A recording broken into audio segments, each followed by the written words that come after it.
Hello, once again, I'm Brian Sapinski from Lost Silver Productions, and this is the game show Talkin' Fun Lightning Round. And in the words of Peter Tamarkin, it's Labor Day weekend. So why am I working? This week's news starts off with some lively debate in the world of reality TV. Season 23 of Dancing with the Stars begins on September 12th, and this week the new cast was finally announced on Good Morning America. Since it's easier to copy the eclectic list from Wikipedia rather than read them all out, here you go right here. Sometimes we wonder how some of these people who make it on Dancing qualify as stars. David, you were saying something the other day about one particular star in particular? I said Rick Perry. When I saw his name on the contestant list for this upcoming season, I said ABC has officially reached the bottom of the barrel.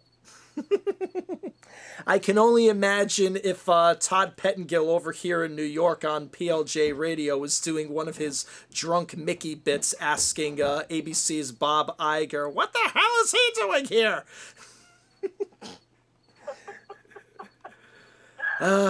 Again, we wonder sometimes, folks.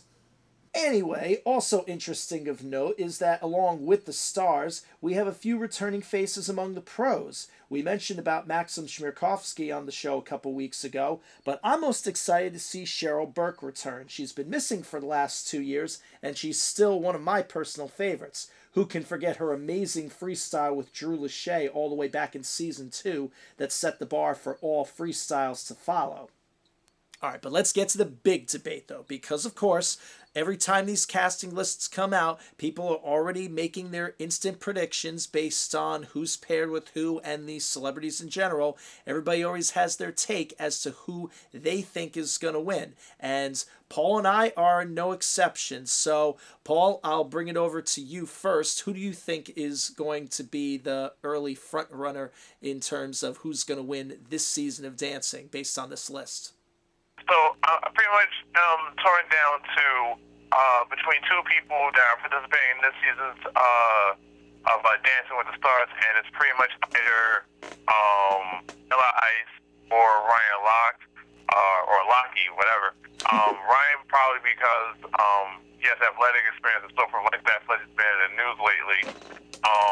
And then there's Vanilla Ice, who already has a dance experience from the time that he was still performing on stage and the like. If I had to really come down between the two of them, it would probably be Vanilla Ice, mostly because while he may not have been choreographed his own dance moves, he was still able to follow a professional choreographer's dance instructions. So it's not something that's element for him. So considering the fact that he still performs from time to time, he still remembers how to do some of the moves from time to time, I'll probably just give it up to Vanilla Ice possibly to win or at least make the final two or three at the end of the season. All right, that seems a fair enough choice. Personally, for me, I'm going to side with Mary Lou Henner, and I'm doing that for two reasons. One, she has the infallible Derek Huff, who, with 6 Mirror Ball trophies to his credit, he already gets enough fan vote just by himself alone. Doesn't matter who he's paired with. I mean, granted, it helps that he's that good in the first place.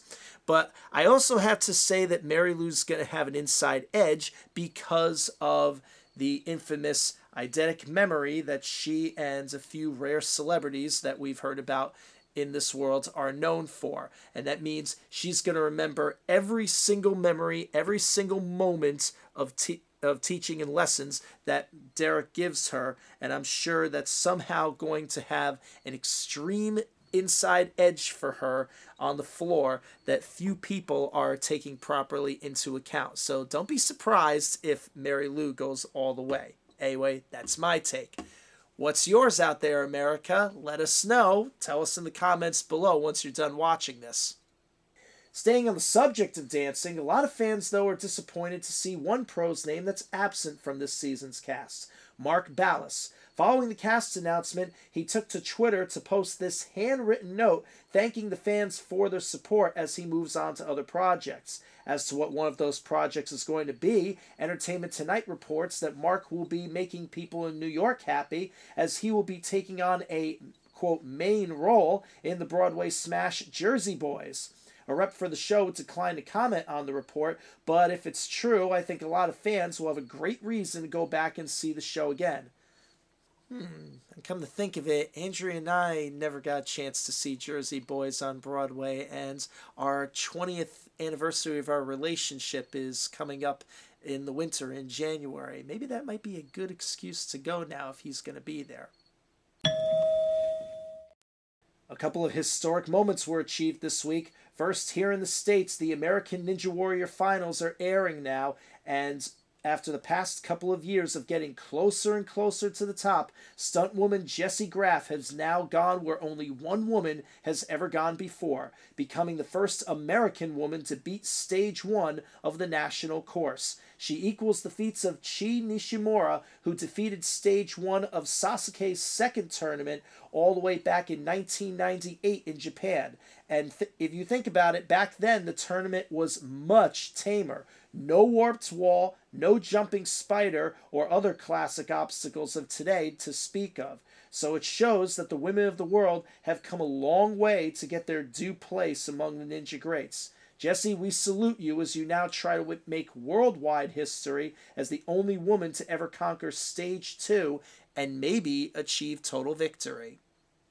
And history isn't being made only in the States this week. Game show history was achieved this past Monday all the way down under, as Edwin Daly became the first person in the 7-year history of Millionaire Hot Seat, the updated format of the high-stakes worldwide quiz, to win the $1 million top prize. He was the 7th person to reach the $1 million question in Hot Seat's history, and only the 3rd person in Australian history to win the top prize in either format of the show. Congratulations goes out to Edwin, and here's hoping that this marks the beginning of a big string of champions. And with that, the game goes on, and it's going to, for us, if you stay tuned to this channel, over the next couple of weeks, we're going to start airing some of the episodes for Game Show Megamix from our various convention trips over the past spring and summer. You're going to start to see those soon. And our next Game Show Talkin' Fun podcast is going to be on September 23rd. Topic to come soon. But in the meantime, if you enjoyed this, if you enjoy our other things, and you like what you see, you want to see more, please make sure to like, share, and subscribe here on YouTube, as well as on Facebook at facebook.com/LostSilverProductions.